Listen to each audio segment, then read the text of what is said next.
Gak ada apa-apanya. Demi Allah, seluruh manusia memuji kita, tidak ada apa-apanya, tidak akan mengubah apa yang Allah berikan kepada kita. Tidak ada yang lebih pahit dari berharapnya hati kepada kita. Allahumma aftah lana hikmataka ya Allah.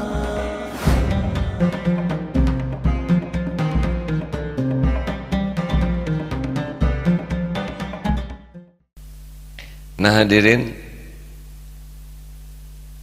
kita harus siap mati kapanpun. Kesuksesan di dunia itu alat ukurnya adalah husnul khotimah atau tidak. Nah, supaya kita punya bekal, asal tahu saja bekal kita adalah amal soleh. Maka seharusnya setiap waktu pikiran kita tanya, ini yang saya lakukan jadi amal tidak? Mau belajar jadi amal soleh tidak nih? Mau menghafal Quran jadi amal soleh tidak? Saum jadi amal tidak? Apa memang ada saum yang tidak jadi amal? Ada saum yang tidak benar niatnya walaupun caranya benar. Apakah sholat amal soleh? Apakah sholat amal soleh? Tergantung. Kalau niatnya riya, tidak jadi amal soleh. Karena amal itu ada dua, ada amal yang sah, ada amal yang diterima.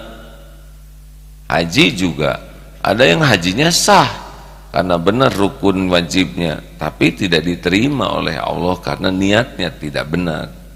Amalnya barusan sholat, wudu dulu tidak, ruku, sujud, semuanya dipenuhi betul. Nah, tapi belum tentu diterima, tergantung niatnya.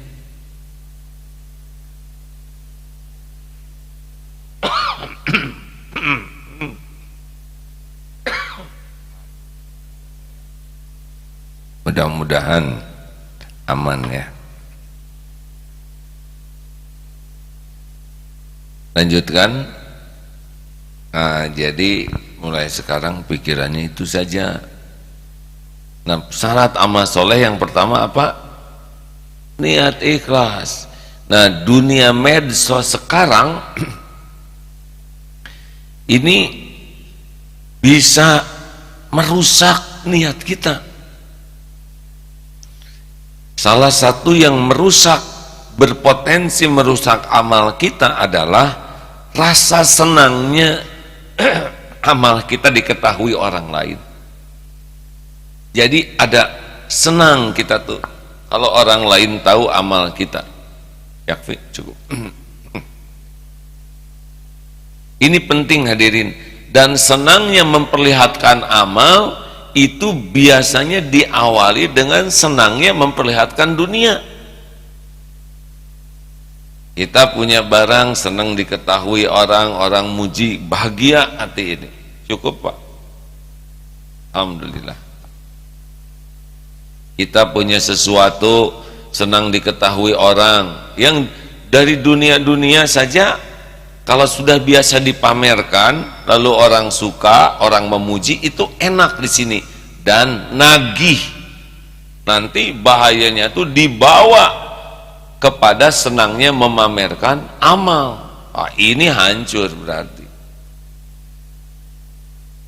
Makanya orang yang sudah terbiasa senang sekali dipuji orang dalam urusan dunia, ngobrol juga akan beda.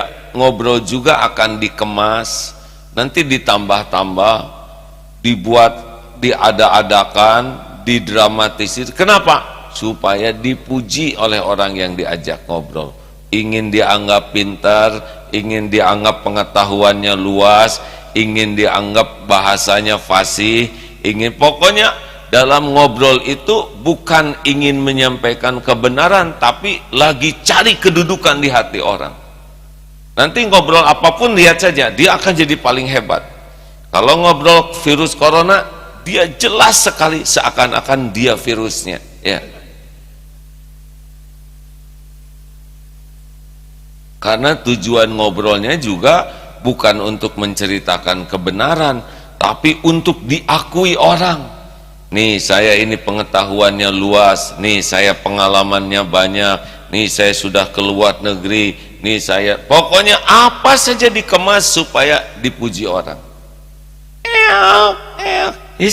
Kucing, ini kucing bulunya panjang, lucu ya, seperti singa. Saya udah ke Singapura 2 kali, gitu, tidak nyambung. Dari kucing lewat jadi pengumuman.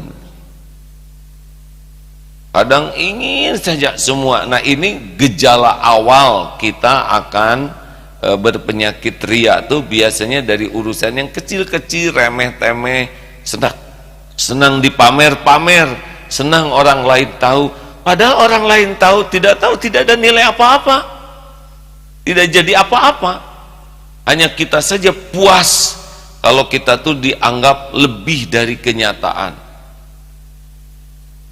Hati-hati hadirin, ini kebiasaan senang memamerkan sesuatu itu awal daripada kita berpenyakit ria.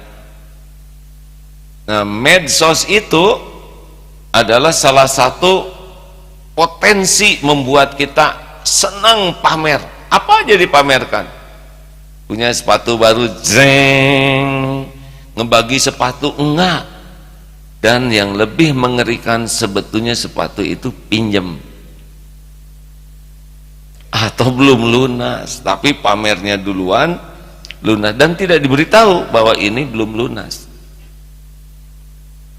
Hati-hati ini hadirin.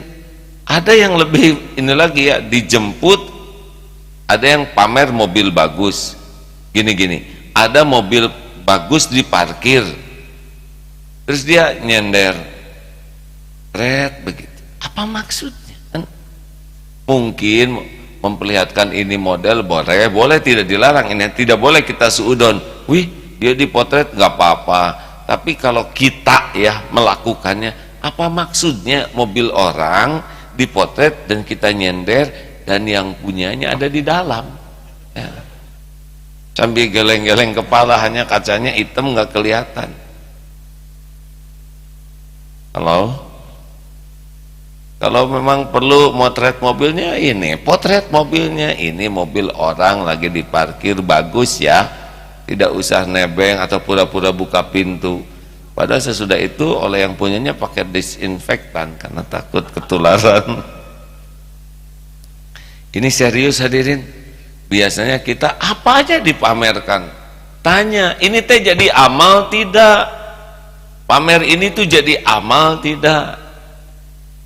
Di sini sedang musim sepeda ya.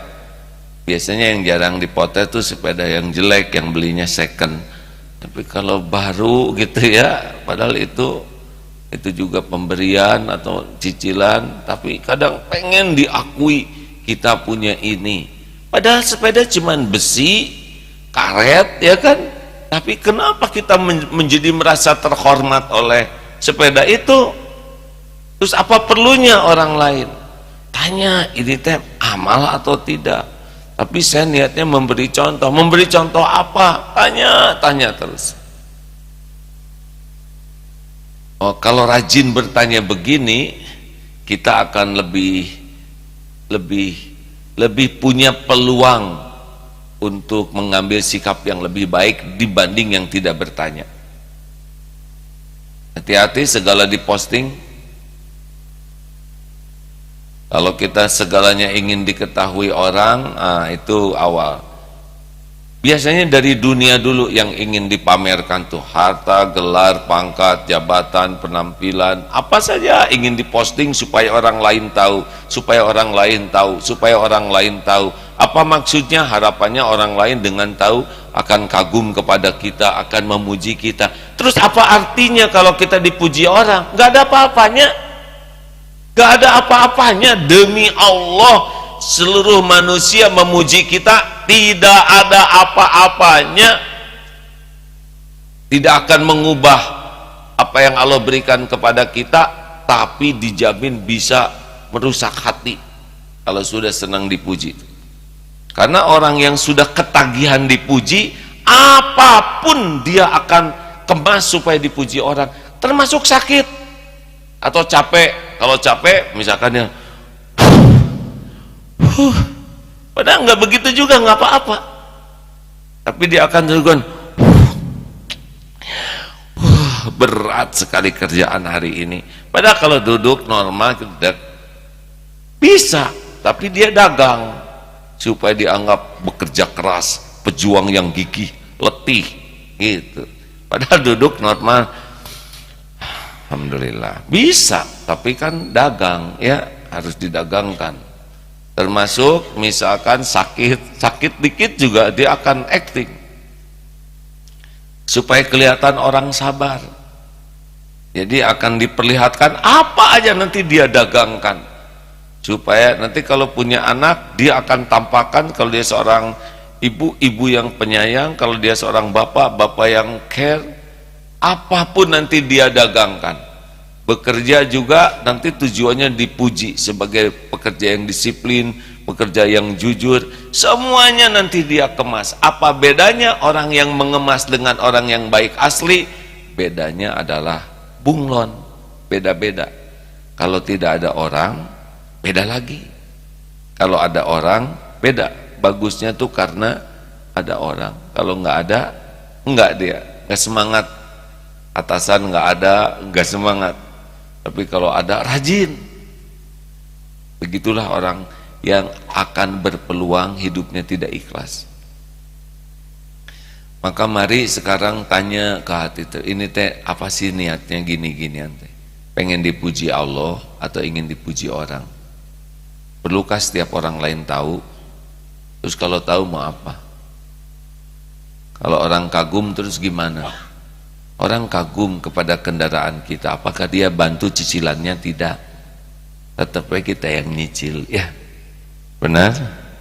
Kita setekah pola berjuang supaya dikagumi orang, kita yang babak belur, kita yang sakit pinggang, tetap aja resiko kita yang mikul, dan resiko terbesarnya tidak ada pahalanya. Ayo latih, tanya mau apa sih segala dipamerin? Mau apa? Punya jam bagus, udah pakai aja, tidak usah dipotret dan orang lain tahu semua jam kita. Bagi jam juga enggak, iya kan? Bolehkah punya jam bagus? Ya terserah. Kalau memang kebeli dan tidak jadi ria, pakai saja. Biasanya yang bagus tuh katanya kecepatannya lebih tinggi, berarti jam ngaco. Hadirin, asal tahu aja Bu, Pak, makin bagus, makin mahal, makin keren ya, itu menggelitik hatinya tuh lebih kuat untuk ingin diketahui orang. Bukan tidak boleh punya, silakan punya, yang jangan itu diperbudak benda, diperbudak perbuatan sehingga niatnya hanya ingin dipuji orang.